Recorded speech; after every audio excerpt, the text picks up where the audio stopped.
नमस्कार, मी शिवानी इगतपुरे. आपण पाहताय सातारा न्यूज. पाहुयात आज दिवसभरात घडलेल्या घटनांचा थोडक्यात सुपरफास्ट आढावा.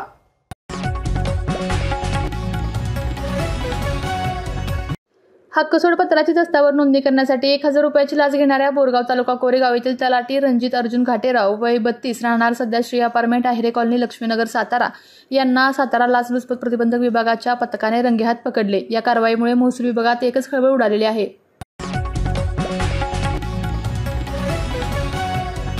साताऱ्यातील छत्रपती संभाजी महाराज शासकीय वैद्यकीय महाविद्यालयासाठी 7,37,58,000 रुपयांचा निधी प्राप्त झालेला असून या निधीतून वैद्यकीय शिक्षण व औषधी द्रव्ये विभागाकडून यंत्र व साधनसामुग्री खरेदी करता येणार आहे. छत्रपती संभाजी महाराज शासकीय वैद्यकीय महाविद्यालयात सन 2025-26 या आर्थिक वर्षात राज्य योजनेअंतर्गत उपलब्ध अनुदानातून यंत्रसामुग्री व साधनसामुग्री खरेदी करण्यास 7,37,58,000 रुपयांचा निधीस प्रशासकीय मान्यता मिळालेली आहे. याबाबत शासन आदेशावर सचिव सुधीर शेट्टी यांनी काढलेला आहे.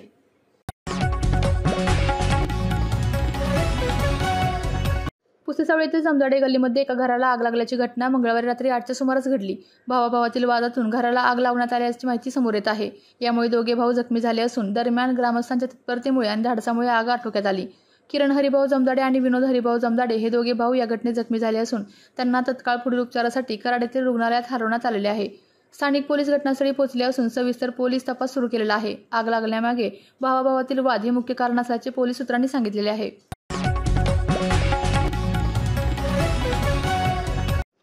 वाई तालुक्यातील वाहगाव गावात दिवसाढवळ्या झालेल्या घरफोडीत तब्बल 2,13,000 रुपयांचा ऐवज अज्ञात चोरट्यांनी लंपास केला. ही घटना 8 सप्टेंबर रोजी घडली असून नंदकुमार सीताराम निंबाळकर यांच्या घराबाहेरचा गेटचा कोंडा तोडून चोरट्यांनी सकाळी 10 ते दुपारी 2 वाजण्याच्या सुमारास घरात प्रवेश केला. बेडरूममधील कपाटातील लॉकर फोडून त्यांनी 20 ग्रॅम सोन्याचे मंगळसूत्र, 2 सोन्याच्या चेन, अंगठी, पेंडंट आणि 30,000 रुपयांची रोख रक्कम असा मिळून 2,13,200 रुपयांचा मुद्देमाल चोरून नेला. या घटनेची नोंद भुईंज पोलीस ठाण्यात रात्री 9:30 वाजता झाली असून भुईंज पोलीस अधिक तपास करत आहेत.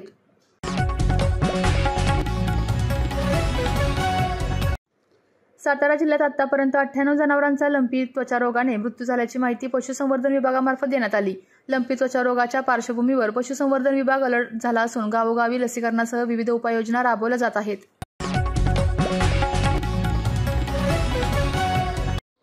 मलकापूर नगरपंचायत ही स्वच्छतेसाठी व सातारा जिल्ह्यातील सर्वात जास्त कर गोळा करणारी नगरपंचायत आहे. मलकापूर नगरपंचायतीचे स्वच्छता विभागाचे कर्मचारी हे ड्रेनेज साफ करणे, कचरा गोळा करणे हे काम सातत्याने करत असतात. पण सध्या मलकापूर नगरपंचायतीचा किळसवाना प्रकार नागरिकांच्या डोळ्यासमोर येत आहे.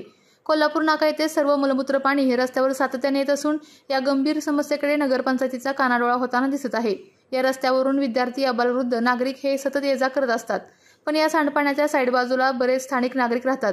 या नागरिकांच्या मतानुसार या मलमूत्र पाण्याची दुर्गंधी परिसरामध्ये पसरली असून या समस्येकडे एकही माजी नगरसेवक किंवा मलकापूर नगरपंचायत लक्ष घालत नाही. मलकापूर नगरपंचायती यामध्ये लक्ष घालणार की अजून स्थानिक नागरिकांच्या आरोग्याशी खेळणार हा प्रश्न सध्या स्थानिक रहिवासी करत आहेत.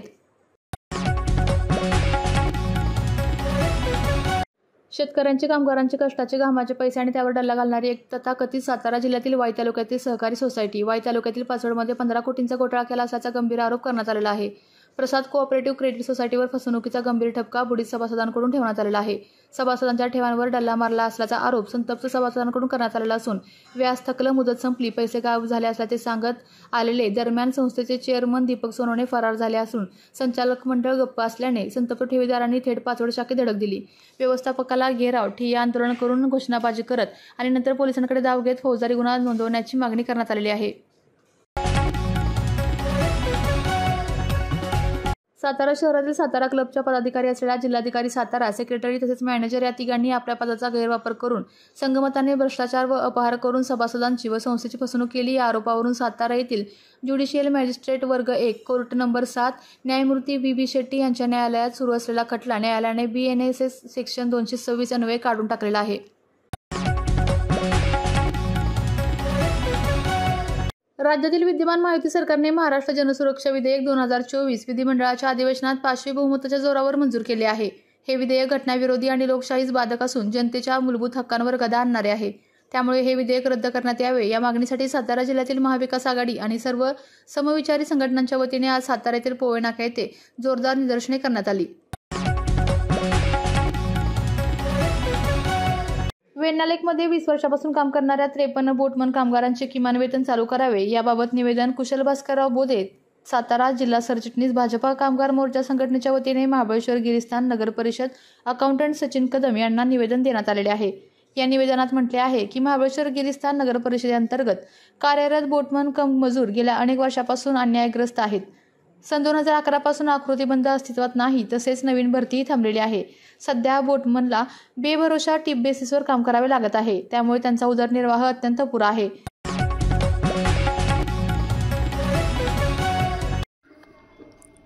फलटण तहसील कार्यालयाच्या आवारात नेहमीच गजबजलेला सेतू कार्यालयाच्या शेजारी असणाऱ्या स्वच्छतागृहाची अत्यंत दयनीय अवस्था झाली आहे। याच आवारात प्रांताधिकारी आणि तहसीलदारांचे वरिष्ठ अधिकारी बसत असतानाही या मूलभूत सुविधेकडे होणारे दुर्लक्ष नागरिकांच्या संतापाचे कारण ठरत आहे।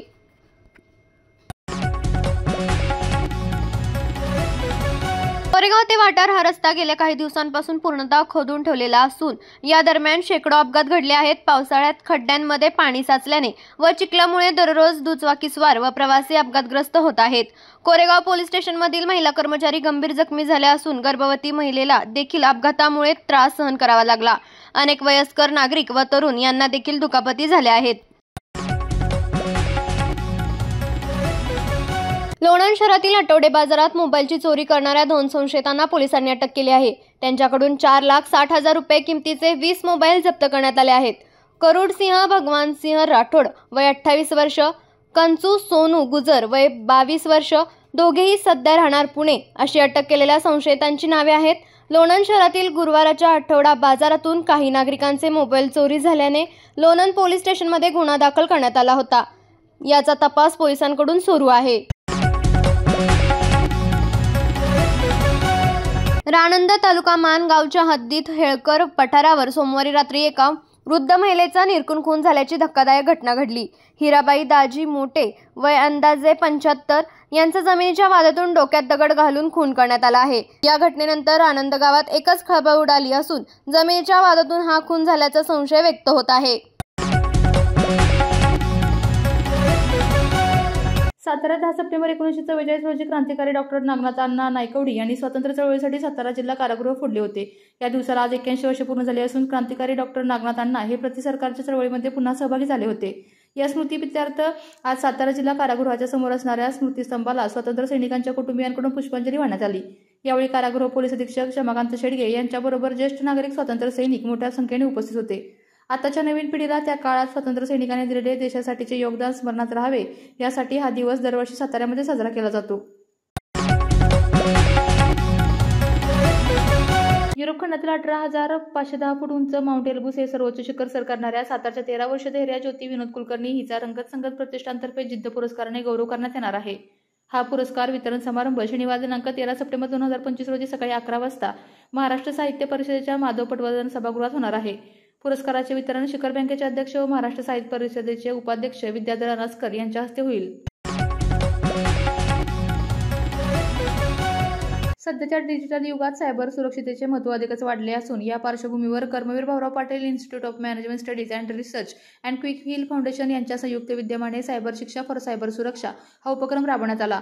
या सत्राचे आयोजन श्रावणी आमनेकर आणि श्रावणी माने या 2 विद्यार्थिनींनी केले।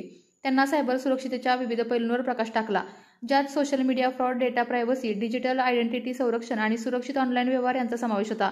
त्यांनी विद्यार्थिनींना सायबर गुन्ह्यांपासून स्वतःचे संरक्षण कसे करावे याबद्दल मार्गदर्शन केले।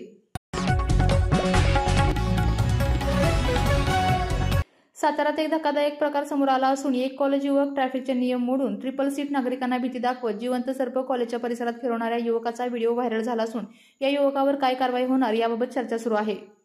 या होत्या आज दिवसभरात घडलेल्या घटना। अशाच घटना जाणून घेण्यासाठी पाहत रहा सातारा न्यूज।